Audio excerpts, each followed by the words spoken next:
नमस्कार, मी राजू शिंदे. आपण पाहत आहात आपले बदलापूर. कुळगाव बदलापूर नगर परिषदेच्या हद्दीत असलेले तलाव हे केवळ पाण्याचे साठे नाही, तर ते आपल्या शहराची फुफ्फुस आहेत. पावसाचे पाणी साठवणारे, भूजल पातळी टिकवणारे आणि जैवविविधतेला आश्रय देणारे हे तलाव आपल्या रोजच्या जीवनाशी घट्ट जोडलेले आहेत. तलाव स्वच्छ आणि संरक्षित ठेवणं हे फक्त प्रशासनाची नव्हे, तर आपणा सर्वांची नैतिक जबाबदारी आहे.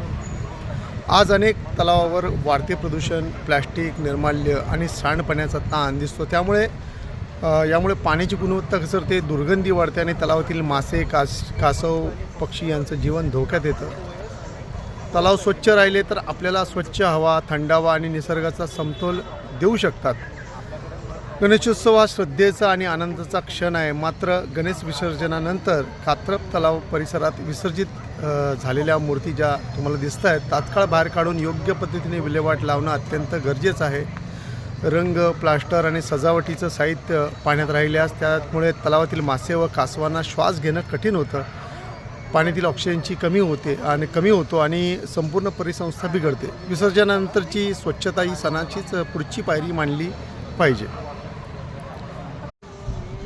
चला आपण सर्व मिळून पुढाकार घेऊया. प्लॅस्टिक मुक्त, निर्माल्य, पर्यावरणपूरक मूर्ती आणि विसर्जनानंतर तात्काळ स्वच्छता ठेवणं गरजेचं आहे. तलाव वाचवणं म्हणजे भविष्य वाचवणं. स्वच्छ सुंदर तलाव, निरोगी निसर्ग आणि सुरक्षित उद्याचे स्वप्न हे आपल्याच हातात आहे.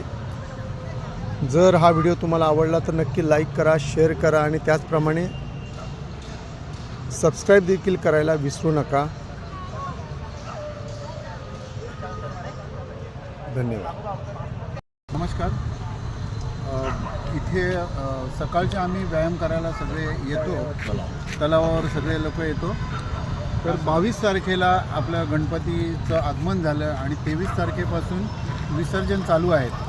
तर ह्यात काही कलरवाले गणपती जे आहेत, कलर विषारी असू शकतो आणि त्यामुळे इथे मोठे मोठे झालेले जे आता मासे आहेत ते शक्यता अशी आहे की ते माशांनी जर विषारी रंग जर खाल्ला तर कदाचित ते मासे मरण्याची शक्यता आहे. त्यामुळे नगरपालिकेला विनंती आहे की हे जे गणपतीच्या मूर्त्या आहेत त्यांची विल्हेवाट आणि आजूबाजूला जो कचरा आहे त्याबद्दल जरा त्यांनी लक्ष द्यावं. धन्यवाद.